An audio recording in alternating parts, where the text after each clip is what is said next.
that you're here. As you know, we have kind of changed up the way that we are doing some of these webinars. So on Wednesdays at 1 p.m. Central, we are talking about healthy heart and type 2 diabetes.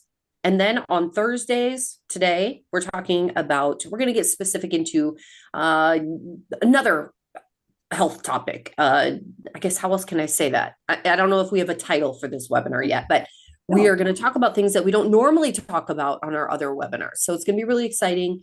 We're going to dig into some of the other things that may be going on in our bodies, or, you know, random things like that. So this one is going to be a really, really good one. We're excited that you're here. We're going to talk about cancer, ivermectin, and treatment today. And so, boy, if this isn't something that's trending a lot right now, I'm seeing this come up in a lot of different places. And I want to say, just put a disclaimer out there right now that Dr. Saunders is not your doctor. Please discuss anything that we are talking about with your medical provider before you implement. And yes, we are not talking about, well, we'll just get into it. So we take questions about heart or diabetes issues here. I think we can. Yeah. Anything. I think we can. Yeah. So if you came here for Healthy Heart, you can still ask your questions. Yep. And Leslie, why did you pick today's subject? Well, first of all, we were asking Dr. Saunders some questions, and this is a big one that, well, this is one that he had mentioned, but boy, am I seeing a lot of things about ivermectin. First of all, we're probably going to get shut down, I suppose, but we were talking about ivermectin when that other C word was going around, you know, a few years ago. And that was this controversial thing that we were hearing a lot about. And then people would be like, you can't give those, that they use that for horses or dogs or something like that. You can't give that to humans. And then now it's coming back around as something that I'm hearing may be very effective in the treatment of cancer. And so kind of curious about that and what you are finding.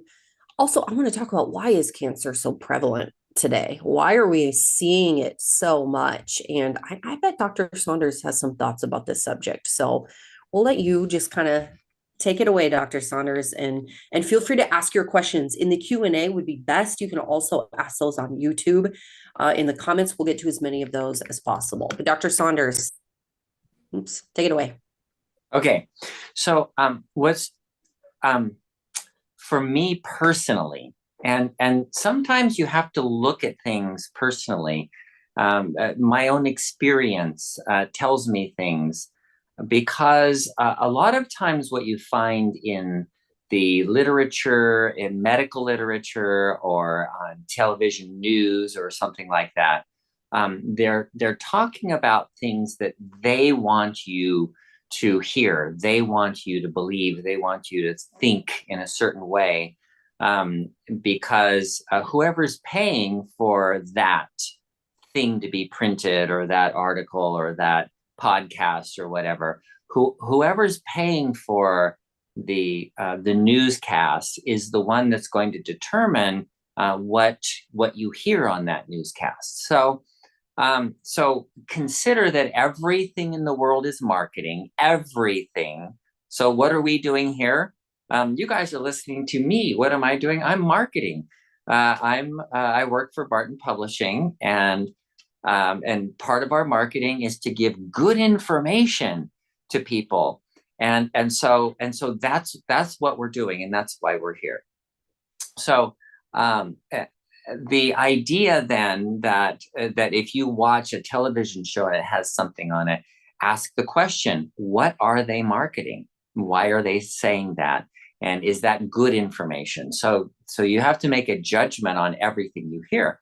Well, my personal experience lately is that there is a large increase in cancer. And I don't mean like it's going up like a little bit.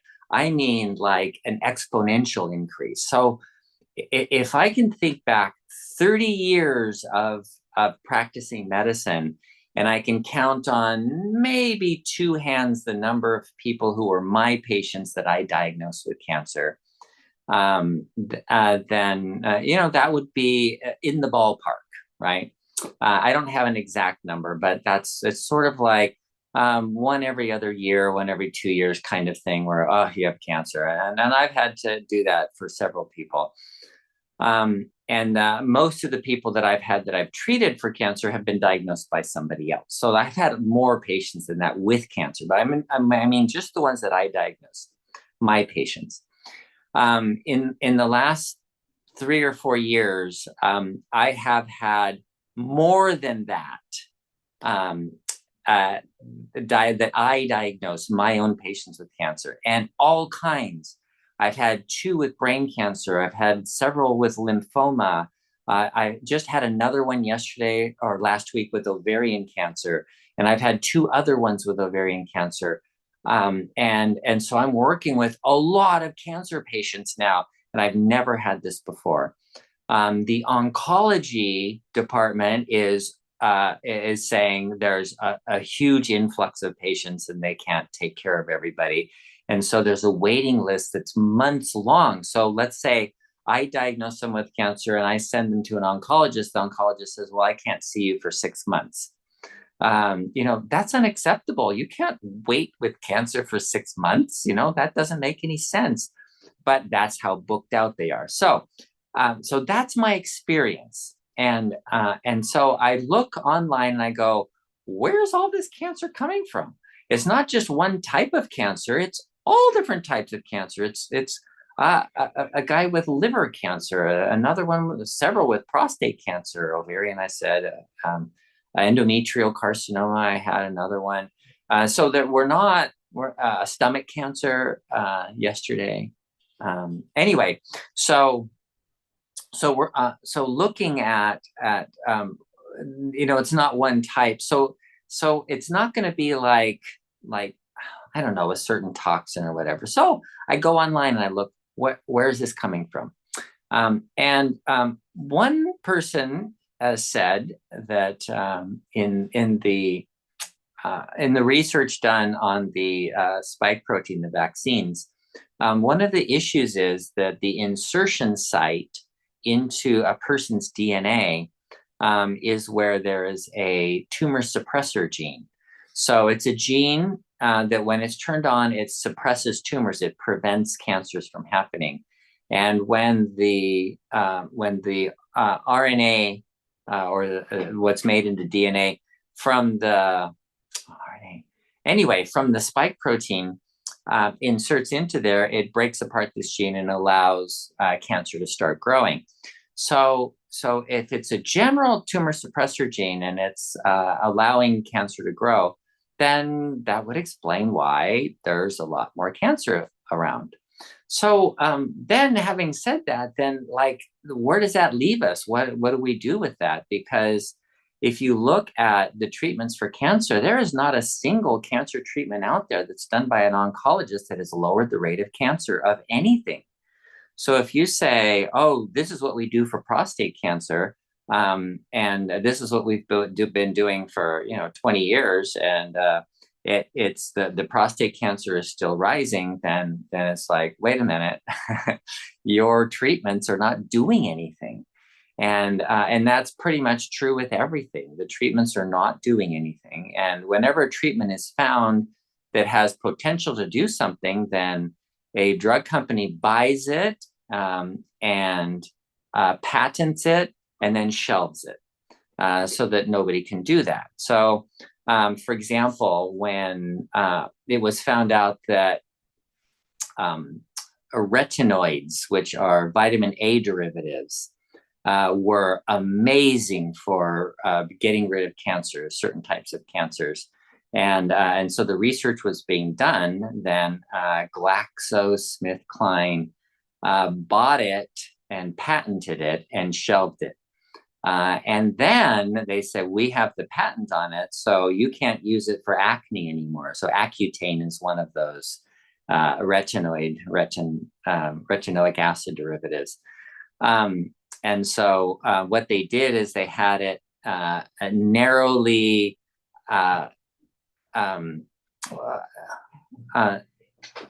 licensed. so that only a dermatologist could give it to people who had acne.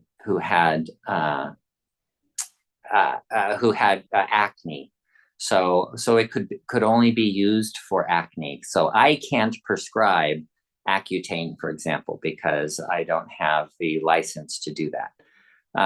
Because it could be used, if it wasn't that way, then it could be used off label for cancer, and they wouldn't want that to happen because it might cure cancer.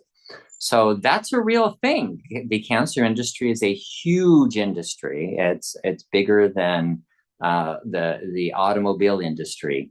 It's too big to fail, and so you can't cure cancer. If you do, then you destroy this industry that's just too huge to. Everybody's just too busy making money, kind of thing, to actually cure cancer. So then what options do you have? If the oncologist has no options, then the oncologist will tell you they have no options. They say, well, your cancer, I don't know, we could try this, we could try that. They don't work, but we can try them anyway, and at least you'll lose your hair. That'll be fun. And then after you have all that fun, then you die of cancer anyway. That's what happened to my best friend. And when I looked up all of the research, I'm going, wait a minute, you used a 30-year-old cancer treatment and never worked for 30 years. And the oncologist said, well, we do it differently now. Well, guess what? The death rate stayed exactly the same. It did not change one bit. So in other words, the treatment didn't work. It doesn't work. It never has. Chemotherapy has been useless, proven multiple times, and yet people still do it. So what are options then?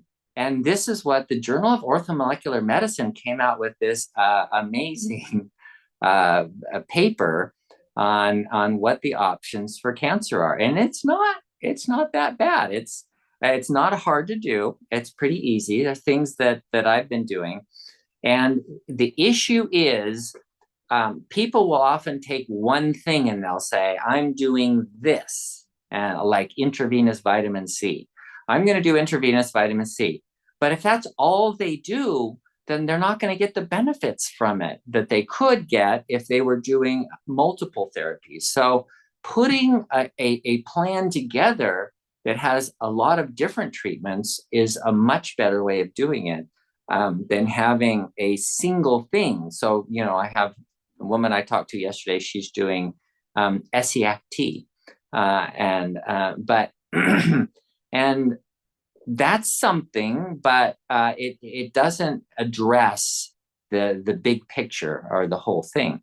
So the new way of treating cancer is not to kill the cancer, so to speak. Do you know that when they give you a chemotherapy radiation, it will only kill the cells that are currently dividing? And at any given time, there may be 5, between 1 and up to a very fast growing cancer will have 10, maybe 15% of the cells are dividing. So and those are the only ones that will die during that chemotherapy. So in other words, 80% plus are still alive, and it doesn't touch them at all. The chemotherapy doesn't do anything to them at all. And all the cancer stem cells doesn't do anything to them either. So at what point could you use chemotherapy to get rid of cancer entirely? You can't. There's no way, because each time you're only getting, let's say tops 20%. Let's say, okay, 20%. Then you have this much, then you get 20% of that. Then you have this much, you get 20% of that. It never comes to zero. You never get all the cells. So same thing with radiation therapy. You can't, because you're only killing the cells that are currently dividing. So what are your other options? Well, they're doing immunotherapies now. And so if you've seen some of the immunotherapies, that is getting your immune system to get rid of the cancer. And that you actually can get to zero, because the immune system is going to go after and kill the cells, and not just because they're dividing, they're going to actually kill the cells. So that's something. So immunotherapy is very important. And then the next is metabolic therapy. So this is something that is not new. It's been around for many years, over 50 years. It started in Germany, I believe.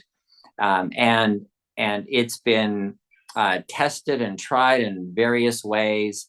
And what works the best is to have multiple different ways of blocking the metabolism of the cancer. So you starve the cancer for energy without starving yourself to death, right? So fasting is something that's actually part of that. When you fast, your body goes into something called autophagy, which eats up cancer cells. Your cellular immunity, the phagocytes go in and they actually envelop the cancer cell, digest it completely, and spit out all the amino acids and everything for the rest of your cells to use. And so it's completely gone. And your immune system, your cellular immunity, natural killer cells, are able to get rid of any amount of cancer. You can't say that you can't overwhelm the immune system. The immune system can, if somebody's riddled with cancer, and there are multiple studies and cases of this, case histories of people who are, on death's door, just full of cancer all over from head to toe. And a couple of weeks later, it's gone, completely 100% gone. And so how does that happen? It's the immune system. So you want the immune system to eat it up. The metabolic way of dealing with cancer, starving it, is to not give it energy. So you don't want the cancer to have any energy. How do you block the energy of cancer? Well, cancer cells are continuously growing, and they have a higher metabolism. And so we use that higher metabolism to do tests like a PET scan. The PET scan just looks for areas of high metabolism. That's all. And then, so they assume, oh, you have this bone, you have this spot of high metabolism in the bone, that's probably a cancer. Oh, look, there's one in your liver. The liver is highly metabolic. But if you have a higher metabolism spot, then you go, oh, that's probably cancer. It can be in your lungs, your brain, whatever. They're doing a CT scan, and they're the PET scan. They put in glucose that is tagged with a radioactive dye, so that they can see where that glucose goes in the body. And wherever it collects, they go, aha, that's where the cancer is. So that same issue can be used to starve the cancer. So the rest of your cells can become senescent, and that means they go to sleep. So when you fast, your cells go to sleep, but the cancer cells don't go to sleep. So then you could do something like chemotherapy, and it will kill the cells 300% better. Or you can do IV vitamin C. I just had a patient. Wow, she just called me a couple of days ago. And I diagnosed her with multiple myeloma. It's been several months ago now. And she's been doing the 3 days of fasting, 2 days of fasting before. Then she has an IV vitamin C treatment. And then she does another day of fasting afterward. So it's 3 days with the chemotherapy, or in this case, high dose vitamin C in between. And she says, I feel great. I feel better. I don't have brain fog anymore. I feel like it's gone. And we haven't tested it yet. We're still in the process of doing that. But how many people tell you that when they're having chemotherapy? How many people with cancer are going like, wow, I just had my chemotherapy and I feel great. I feel, it's gone. It doesn't happen. No, people are going, I'm miserable. So this is the kind of thing that this Orthomolecular Medicine journal came up with. So intravenous vitamin C is part of it. Vitamin D helps that cellular immunity of the immune system to function better. And so does zinc. And so they add zinc. And then they add two things that are kind of unexpected. One of them is called ivermectin. And that's what Leslie was talking about a minute ago. Ivermectin is an anti-parasite. It's been used against parasites for many, many years. And it was discovered in Japan. It was made by a bacteria.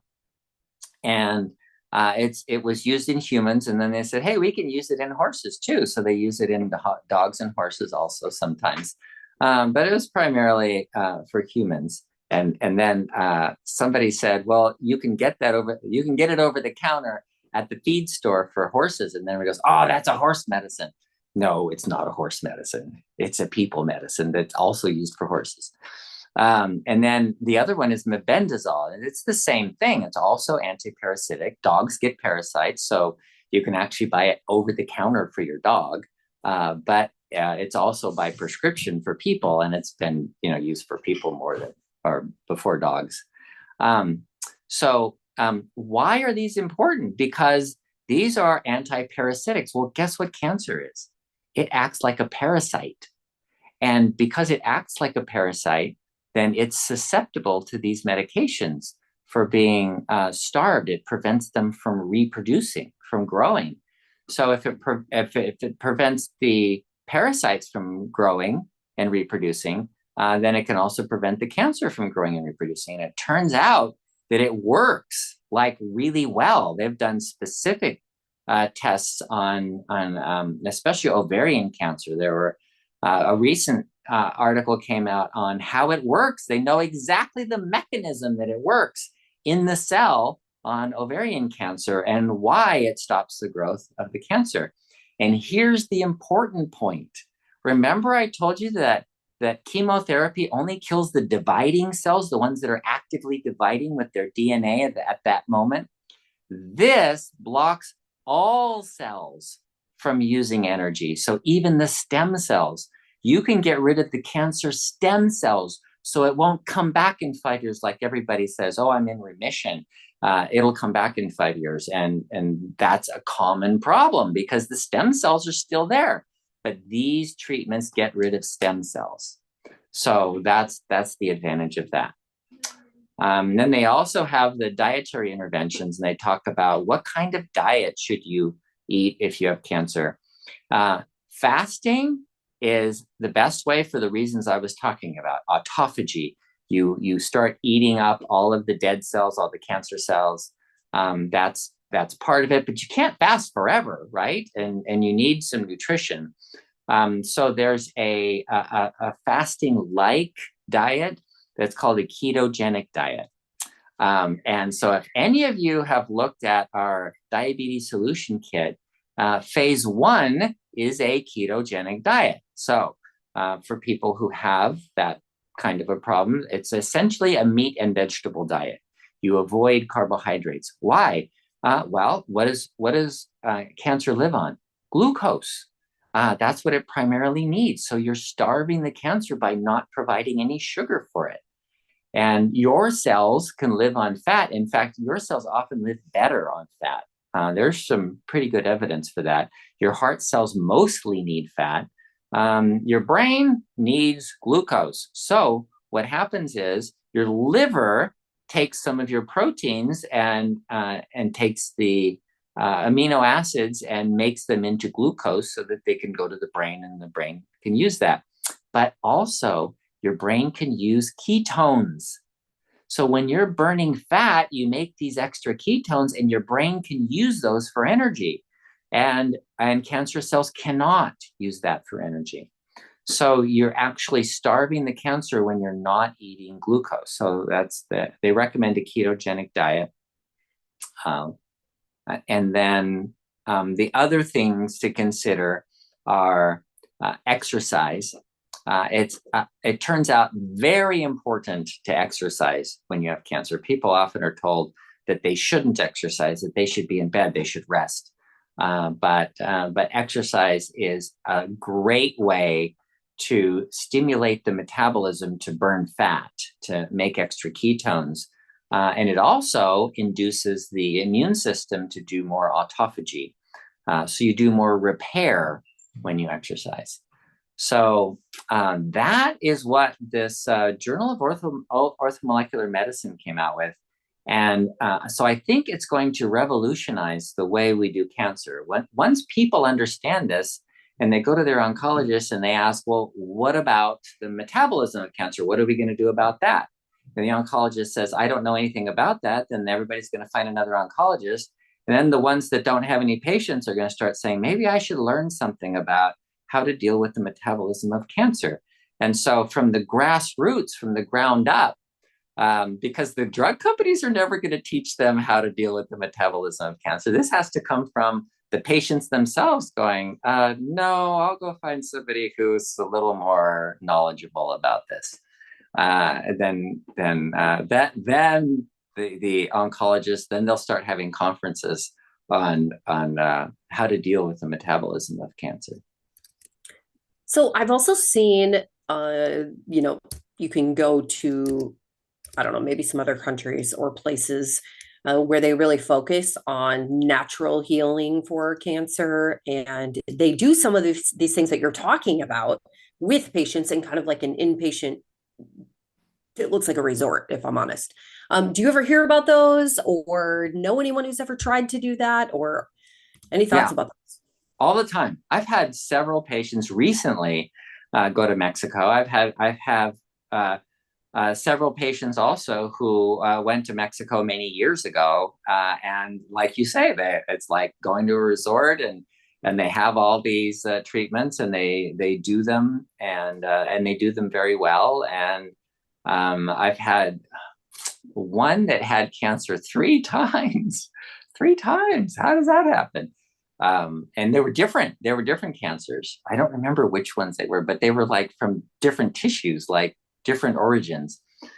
So obviously there's some genetic problem there, but she went back to her clinic in Mexico, and they took care of it because they were dealing with on a bigger scale the metabolism as well as killing the cancer. So like the vitamin C doesn't deal with the metabolism of the cancer. That's actually creating oxygen-free radicals in the cancer cells that kills the cancer. And so that's what the IV vitamin C does.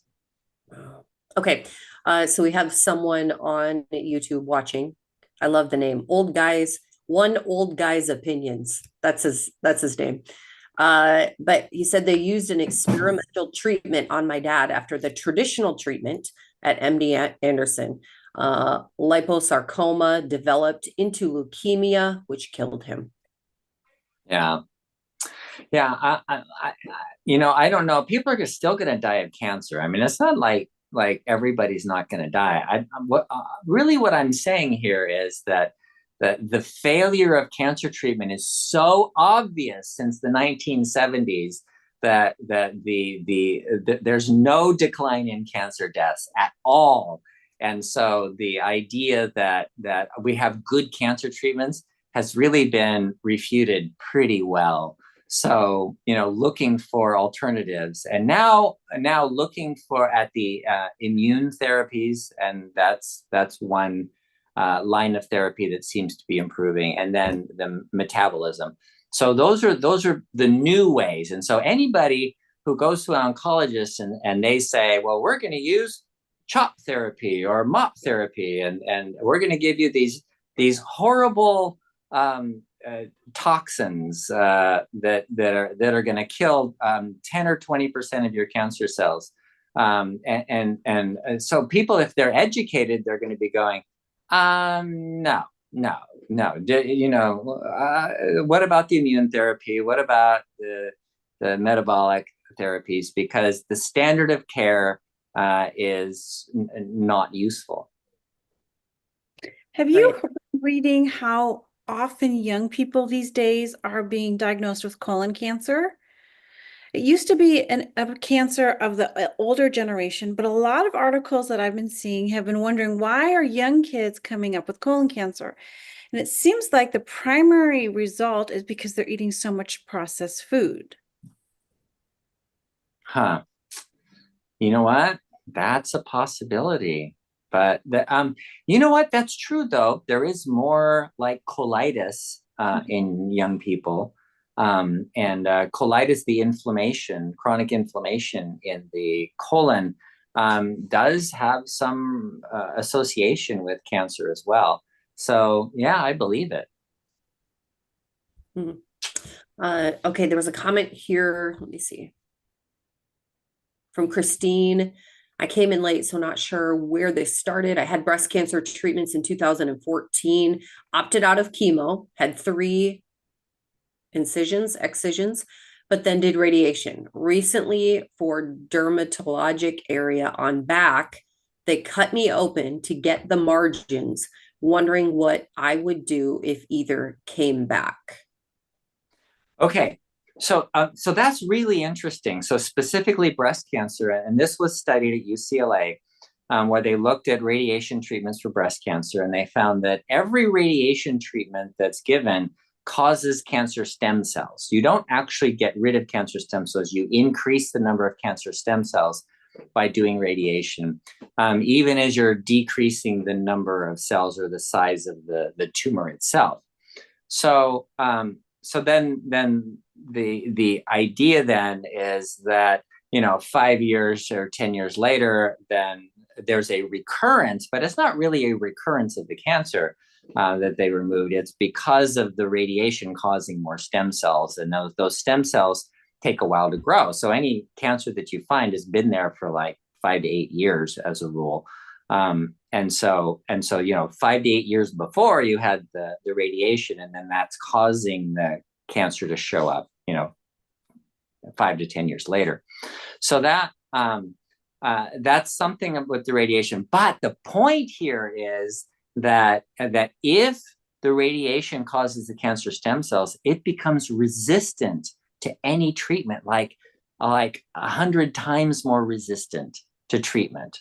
So you can do treatment, but it's a very difficult. It's very unlikely that treatment is going to be of any benefit. So the way to deal with this is to deal with it with immunologically, meaning getting your immune system to attack the cancer and get rid of it. And then metabolically, which means starving the cancer of its nutrients, of the things that it needs. So you can do periodic fasting. That's one way of doing it. You can do the immunotherapies, include improving your own immune system. And that's partly where a high dose vitamin D, the vitamin D binding protein is macrophage activating factor. And you can get now, I have a patient who's using what's called GCMAF. It's a macrophage activating factor that you can inject under the skin, kind of like the injection of like insulin, like diabetics using insulin kind of thing. And it's a once a week injection that increases the macrophage activating factor, increase macrophages to those macrophages are the ones that eat up the cancer cells and get rid of it. So that's an immune therapy, GCMAF. And then zinc, vitamin D. So vitamin D, the binding protein for vitamin D is macrophage activating factor. So that's an important one. And then zinc, making sure you have zinc. And then also doing the metabolism of cancer, getting rid of the metabolism, blocking the metabolism. And so I mentioned in the Journal of Orthomolecular Medicine, they're using ivermectin and mebendazole. But there are other things you can use too. Berberine or metformin. Metformin can be used to block the metabolism of cancer. Statins. So here we are at a cardiovascular webinar, and I often say, don't use statins. They're horrible. Well, guess what? They kill cancer because cancer needs cholesterol. And when you block the cholesterol, then the cancer can't grow. And so blocking cholesterol is a good thing when you have cancer. So that is one of the metabolic things you can do to kill cancer is to use a statin. And then I told you metformin, statin, and then so that is the direction to take when you have a recurrence of a cancer that you've had before, especially breast cancer or any cancer actually. Is to look for your immunity to get rid of it and the metabolism, and to work on the metabolism of the cancer, because they're going to be resistant to all the other things that work on DNA. All right. First of all, Marion said, what was Dr. Otto Warburg's advice on cancer? I know it was treatment without chemo or radiation. Well, it wasn't so much advice. The research that he did was to show that cancer cells were not as resilient to be able to use different forms of energy. And so, but all cancers aren't the same. But the tendency is that in order for them to reproduce and grow as fast as they grow, that they need a constant supply of glucose, sugar. And so he was looking at the metabolism of cancer. And he was the one that sort of developed the idea, hey, cancer has a different metabolism than the rest of the body. And so several of these treatments came out of his research. Okay. And then Anne says, is there any research on naturally reversing AFib? Okay, atrial fibrillation. So atrial fibrillation happens when there's not enough energy in the conducting system of the heart. And so what happens is the cells contract, and then they have to relax, and they have to relax pretty quickly. Think about it. They have 1 second before they have to contract again. And then they have 1 second to relax before they have to contract again. And then they have 1 second. That's if your beat is 60 times a minute. If you're beating at 120 times a minute, then they only have half a second to relax. And all of the energy that's required for the heart has to be you have to have enough energy to relax, because it's the relaxation phase that is requiring the energy of the cell.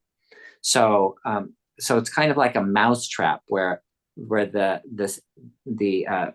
energy is put in to set the trap, and then the impulse can come along and just go tap, and it goes boom, and it contracts really fast. And then you have to put the energy back into it to reset the trap. That's the way the muscles and the conducting cells of the heart work. So, having said that, then you realize that if there's not enough energy, it may take longer to reset. And if it takes longer to reset, then other cells are going to fire, and then it's not going to they're not going to go together, because this one isn't ready yet. And so as soon as it's ready, it goes. But this one goes on at a different time, this one. So they're all going at different times because of a problem with the energy. Now, it's really important that the heart use fat for energy. And when you have insulin resistance, you prevent the heart from using fat for energy. And it's using mostly glucose for energy.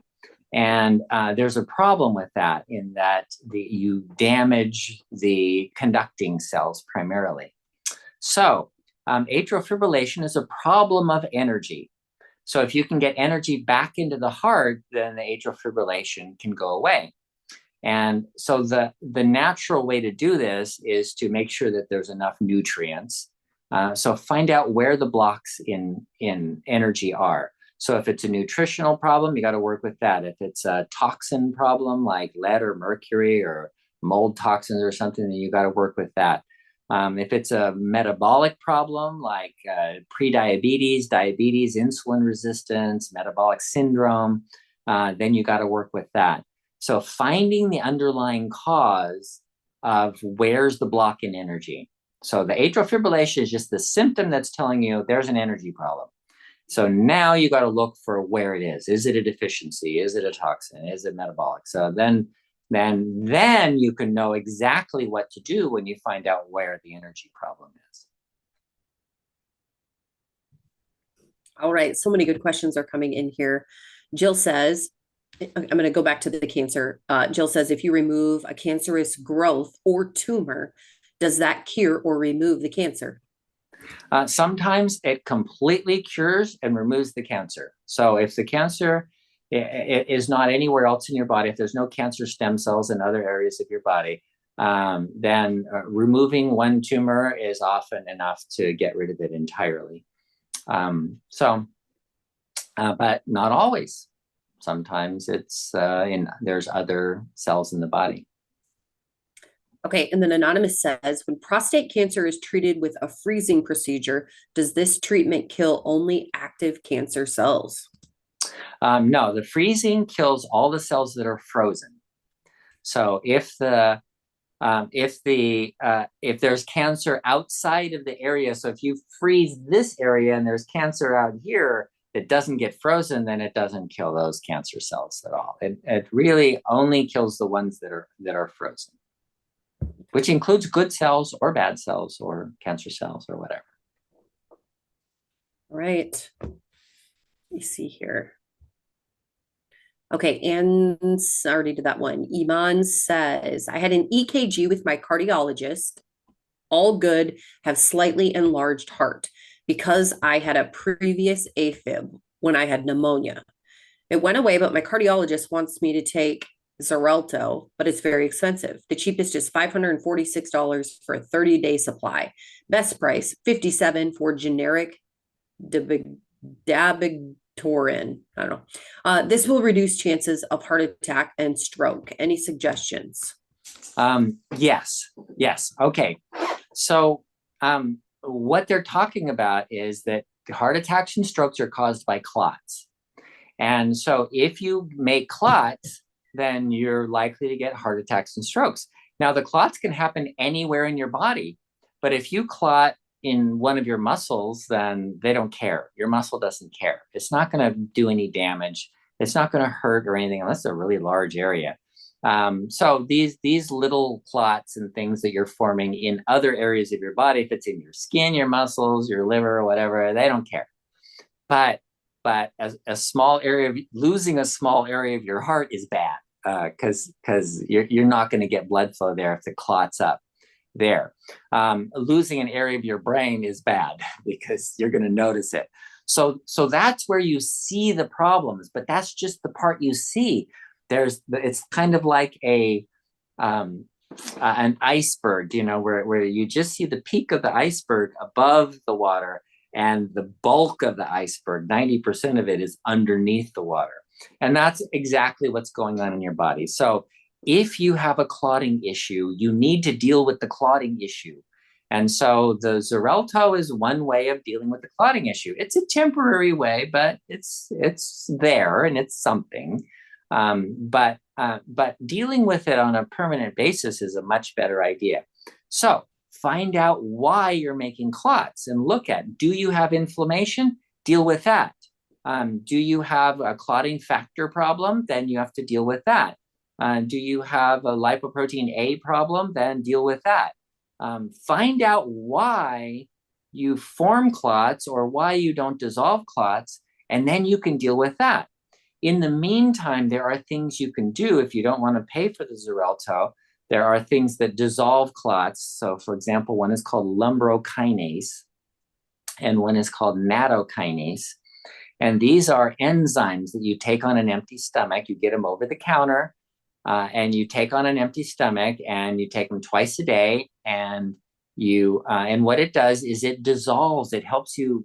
Yeah, you're going to make clots, but this will help dissolve the clots so that you dissolve them faster and don't create a problem. Another thing that is a really good idea is to take vitamin E in mixed tocopherols. So there's a DL alpha tocopherol is the usual supplement. A good quality supplement is going to have mixed tocopherols. So you have alpha, beta, gamma, delta tocopherols, and then tocotrienols. And that is the full spectrum of vitamin E. And about 1,200 units will thin your blood. Omega-3 oils, taking fish oil will, if you have an inflammatory condition, a fish oil will prevent you from forming clots.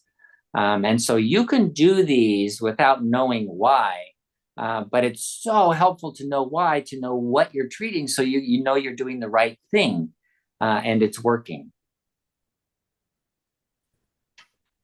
All right. I was going to pull up. It looks like Life Extension had some of that, the vitamin E that you were talking about. So if that's of interest to you, that is out there.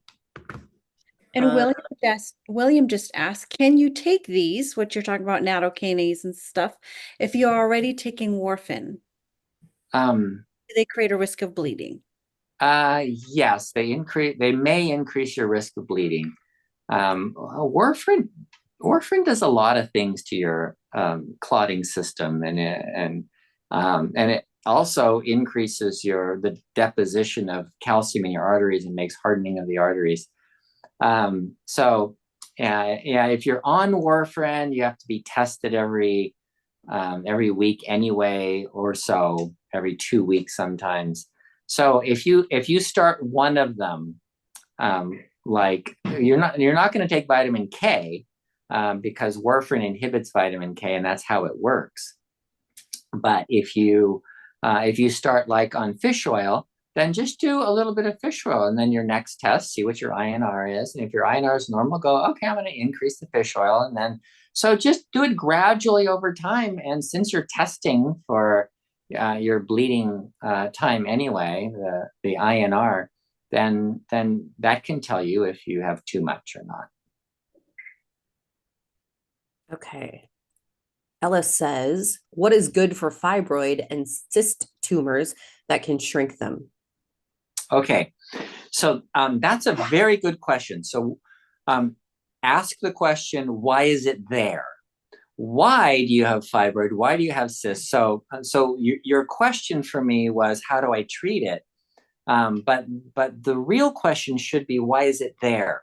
Because when you know why it's there, then the treatment will be obvious. So let me just give you some ideas that fibroid tumors and cysts, if you have both, it's very likely that you have estrogen dominance. And you've probably had estrogen dominance for a long time. And so what else happens with estrogen dominance? Well, sometimes irregular menstrual cycles, sometimes you'll have excessive bleeding, cramps, abdominal pain with the menstrual cycle, for example. Those kinds of things will happen. Breast cysts are also more common. The estrogen dominance causes these kinds of things to happen. And one of the possibilities that causes this is PCOS, which is a terrible name for a syndrome. But anyway, it's polycystic ovary syndrome. And what it means is there's an adrenal problem, and the adrenal gland's putting out extra DHEA, and DHEA is an androgen that's made into testosterone and then made into estrogen. And so when you have a source of estrogen outside of the ovaries, then you can have too much estrogen with your cycle. So it's especially at certain times of your cycle. It also tends to make you insulin resistant, which can lead to diabetes. So there's this whole spectrum of things that could be associated with having a fibroid tumor and a cyst, with especially with estrogen dominance. So look for why first. So have all the tests done, to have your adrenal glands tested, have your estrogen, progesterone, testosterone levels tested. And you may have to, if you're still having a menstrual cycle, then you may have to do it in day 18 to 21 of your cycle, so that you can tell the ratios between them. It'll give, that's kind of where everybody agrees. That's where we'll do it, so we can understand if there's estrogen dominance or ratios or whatever. And then after that, and you know why it's happening, then it's easy to deal with. So for example, if the problem is PCOS, then you can be on a ketogenic diet. So go to Barton Nutrition and order the diabetes solution kit and go into phase 1. But if you have a lack of progesterone, which is fairly common, especially in women over 35, as women age, their progesterone drops faster than their estrogen. And so they tend to become estrogen dominant more easily.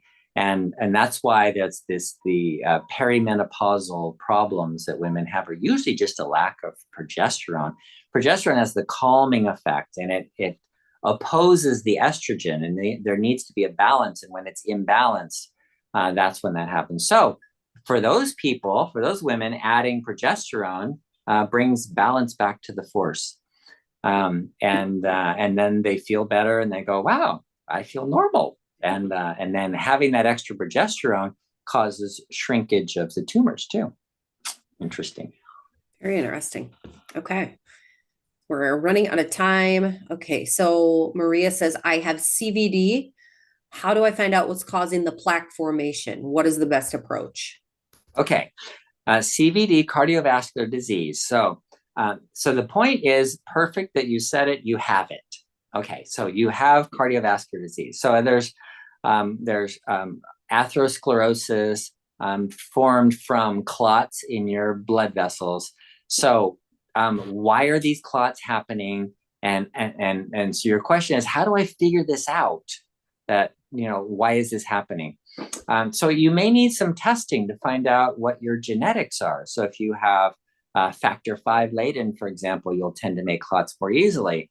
If you have lipoprotein A and excess, then you're going to tend to not dissolve the clots. So they'll organize and form atherosclerosis and calcium deposits instead of dissolving completely and becoming a normal blood vessel again. You might have inflammation that's causing that. And there's all kinds of inflammation. They even did some studies on gum disease. People with gum disease are more likely to have heart disease because of the inflammation. And why is that? Well, because when you have more inflammation, you increase the clotting. You should also know about your omega-6 to omega-3 ratio. They should be pretty balanced. And 2 to 1 is okay. Well, 2 to 1 is great, actually. 4 to 1 is okay. But most Americans are have 6 to 10 times more omega-6 than omega-3, which means they're like inflamed. This is like a chronic inflammation. They don't have enough omega-3 to suppress that inflammation. So because of that wide imbalance, and that's a common issue. So the question is like I just mentioned a few things and you go, okay, that you're writing it down feverishly. But is that all? No, there's like a whole list of things, phospholipids, phospholipid antibodies and cardiolipin antibodies and all this other stuff. How do you know? Well, we wrote a book and it's called the Healthy Heart. What is it? Healthy Heart Solution Kit. Solution Kit. Yeah, that's it. The Healthy Heart Solution Kit. And so we talk about that. What tests do you do? And how do you find out why you're making clots or why you're not dissolving the clots? All right. And you can find that Healthy Heart Solution Kit at bartonwebinar.com. Use code webinar25. That's one word, and you will save 25%. And our time is up. Thank you so much, Dr. Saunders. We appreciate this discussion. This was very good. We'll see you next week. Okay. And thank you to Cheryl. I know we didn't get through all these questions, you guys, so come back next week and hopefully we'll get through more. But thank you for participating, for asking questions, and we hope you enjoyed this time together. We will see you next week.